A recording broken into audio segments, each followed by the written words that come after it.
Hey y'all, can you guys hear the rain? I think I'm gonna attach my microphone just in case it's picking up a lot of noise. And who knows if that even makes a difference. Today, as I'm sure you saw in the title, tea and a book.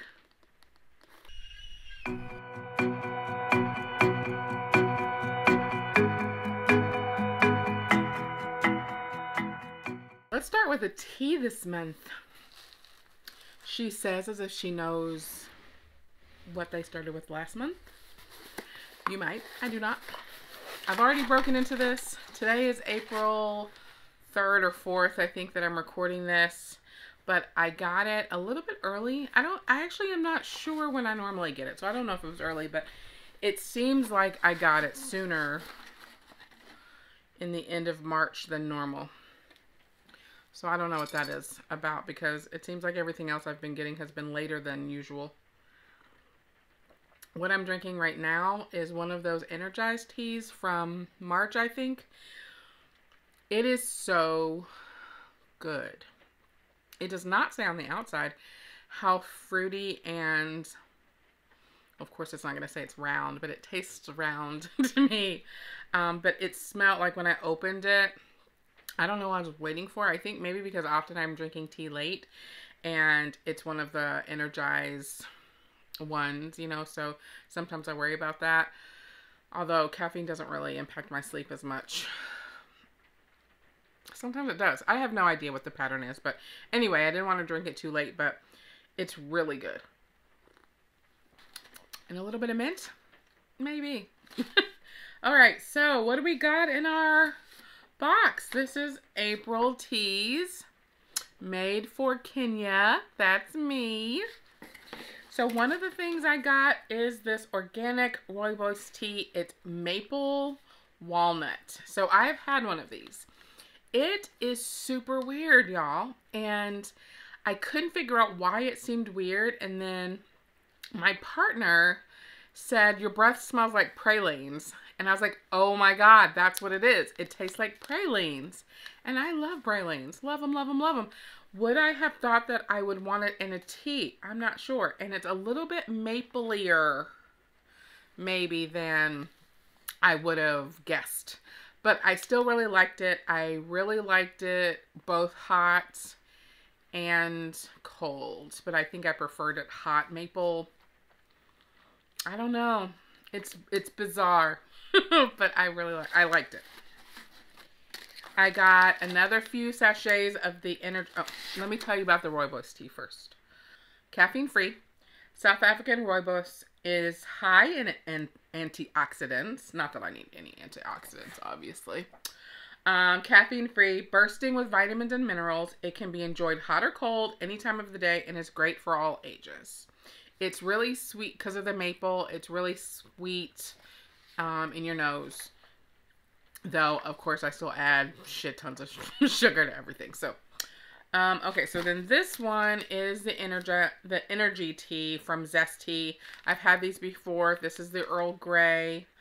And I really liked it. You might remember it from last time, but I'll tell you anyway.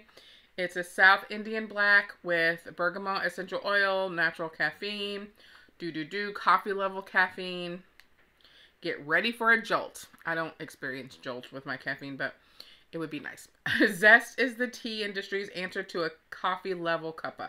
This is a classic vibrant blend with a boost of energy. So it is a Earl Grey with more caffeine. All right.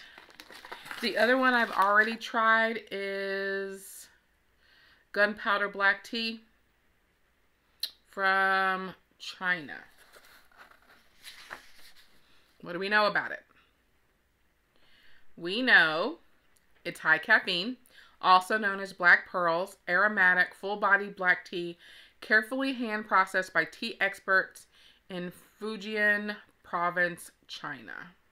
I have had it. It is a plain black tea, not a lot of added flavors or anything like that. So I think I was hitting myself in the lipstick with it. I think I was running out of something else I was drinking that did have flavors. I don't remember what it was.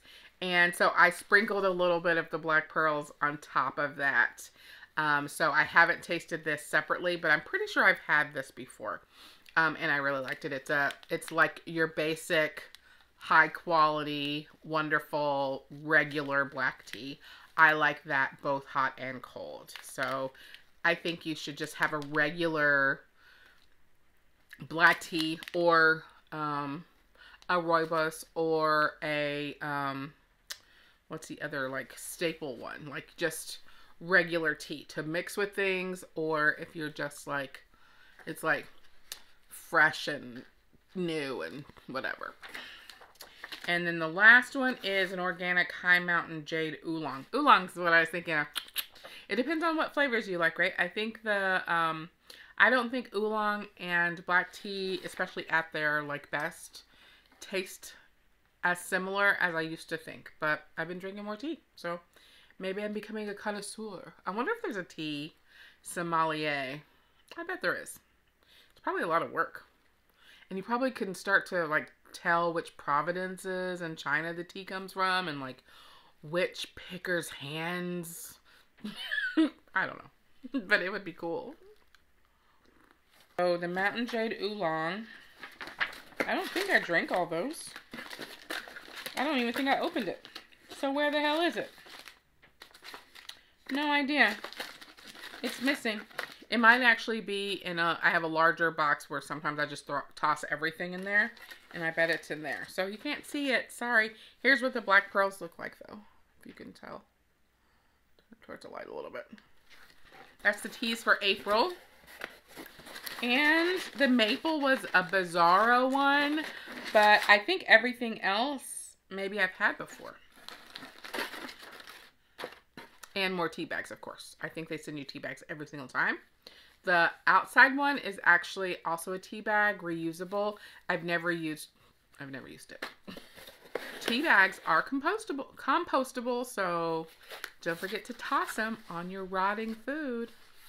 That was the tea. Speaking of the tea, here's the book. Girl A by Abigail Dean. So Girl A is or was one of my Book of the Month Club picks. February. And I probably wouldn't have read it right away if it wasn't for the fact that it was the Boozy Sugar Daddy book club pick for March. So it was not at the top of my list to read right away. It was the thriller pick for February for BOTM, and it's not a thriller. So the book club met to talk about it via Zoom, and one of the biggest, not concerns, complaints, critiques about the book is that the advertisement for it posts it as a thriller, and it's not a thriller at all. It is really a story of survival, a survival story from childhood trauma. So Girl A has, I believe there's 7 kids, and they're abused, neglected, the whole 9, because their dad is a fanatical, religious, whatever. She is the oldest girl. So when the kids escape, in the media, they are assigned based on their birth order. She is Girl A. Her sister Evie's Girl B. Her brother Ethan is Boy A. The next one, Gabe, I think, is Boy B. So that's where the title comes from. So I really liked the book. I enjoy books like this. So this is really more of a... If you think about, if you read Educated, for example, it's much more of that kind of story than something like Gone Girl, which I think is one of the things, Room. Oh, see, that's the thing that was kind of confusing to me. So online, it says it's a thriller, and it was a thriller pick for February. But it talks about it being really good for people who like Room and Sharp Objects. So if you've read those... Emma Donoghue and Gillian Flynn, I think, then you know that this isn't, it's not really a thriller, right? It's not, those books are not thrillers either. Anyways, So it's horrific. They go through horrific things. And the writing is really interesting because there are times when, so we're getting the entire story. You know what? I should tell you the big piece of this, right? So she is an adult. She's an attorney now. She's successful.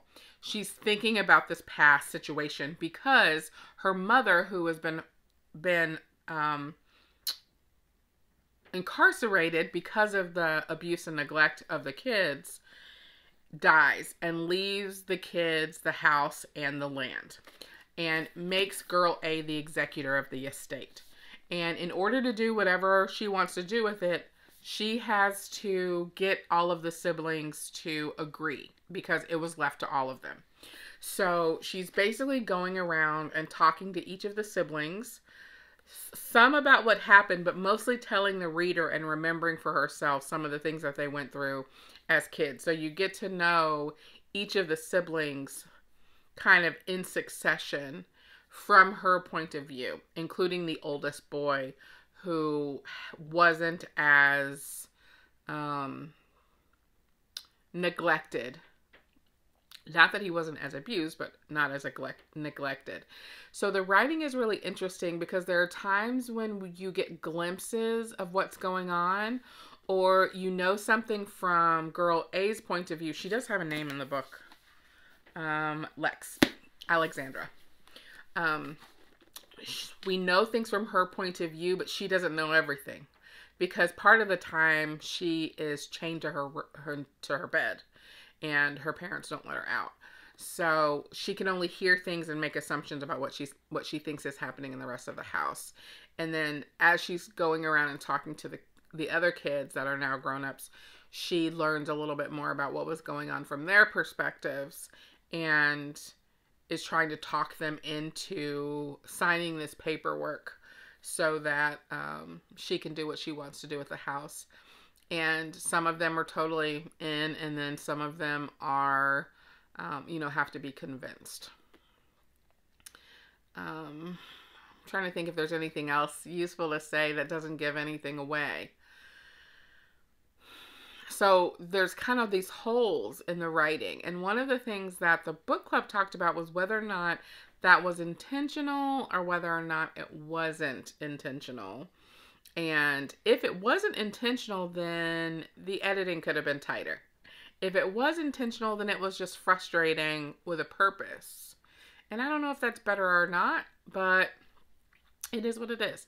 I enjoyed the book. I think I gave it 3.5 stars out of 5. It's a solid 3.5. And I think on Goodreads, I rounded it up to 4 because 3 wasn't enough. You know what I mean? So I agree. Room is a great reference. If you liked Room, I loved Room. Room was one of my favorite books that year. And if you liked Educated, you would like this book probably. But if you're looking for a mystery or like people hiding behind doors and things like that, it's not that. There is a twist that at least 4 of us saw coming from a mile away, and at least 4 people were totally surprised. So take that for what it's worth. Okay, I guess that's it. Hopefully you are having some good books and some good tea. I'll catch you on the next one.